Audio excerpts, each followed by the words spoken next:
I love it when people are talking about manage your rental properties from the beach, like it's something special that they just figured out, or there's some secret to it. No, it's just managing your rental properties. But you can do it from anywhere. Doesn't matter if you're in St. Louis or at the beach on vacation. It's not difficult. All you really need is to make sure that you have some way to communicate with the people that are doing things day to day, and a way to execute from someplace else. As long as you have that, you're good. When you're managing your properties remotely, a couple things you need to think about are how you're going to collect your rent payments, how you're going to manage your maintenance discrepancies, how you're going to conduct your lease turnovers, and how you're going to handle any other issues that may arise. The biggest problems you're going to have to face are your rent collections, your lease turnovers, and your maintenance requests though. So let's talk about some of the technologies that are available to help you with each one of those items.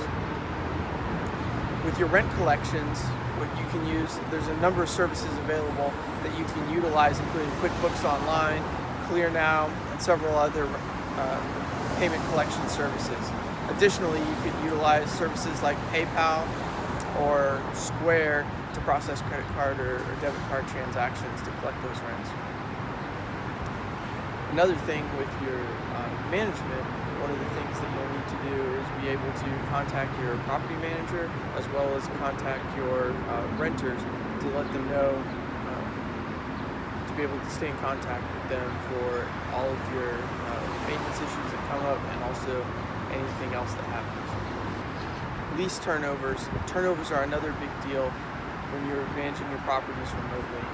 I've done this through a variety of different ways. The easiest way, obviously, is having a property manager on site to handle your turnovers. However, if you have a maintenance man that you trust, another way to handle turnovers includes putting a lockbox on the house with a code to the lockbox, handling your applications and your screenings remotely, and then allowing the prospective tenants, once they've passed their tenant screening, to go ahead and show the house to themselves utilizing the lockbox, or use a trusted local advocate such as one of your maintenance men to open up the house and show it to prospective tenants that have already been pre-screened.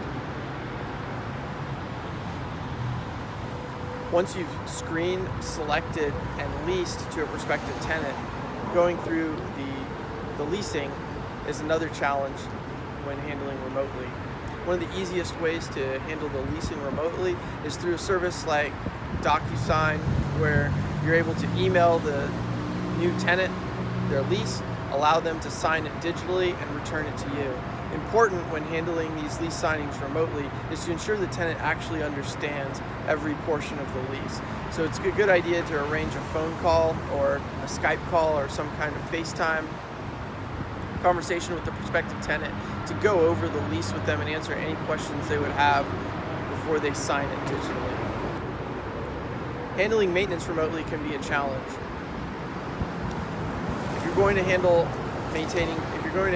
leasing your property remotely, it's imperative that you have trusted maintenance personnel in the market where your property is located that can conduct maintenance on your house in your absence. You can feel like you need to authorize every maintenance that's conducted, or you can allow your tenants to liaise directly with specified maintenance personnel, conduct the maintenance, and then have those maintenance personnel bill you later. This is my personal preference, as it allows flexibility. It allows for the tenant's concerns to be taken care of. It ensures these concerns are taken care of in a timely manner, and it imposes the least amount of interference.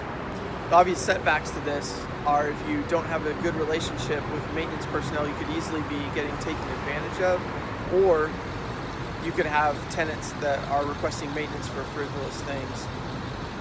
One way that you can avoid this is by putting a dollar limit on maintenance that's conducted. If you put a dollar limit on maintenance that's conducted, then when the tenant calls your maintenance personnel requesting the service be performed, if it exceeds the dollar threshold that you've set with that contractor, they'll go ahead and give you a call to ensure that maintenance is authorized before they do it.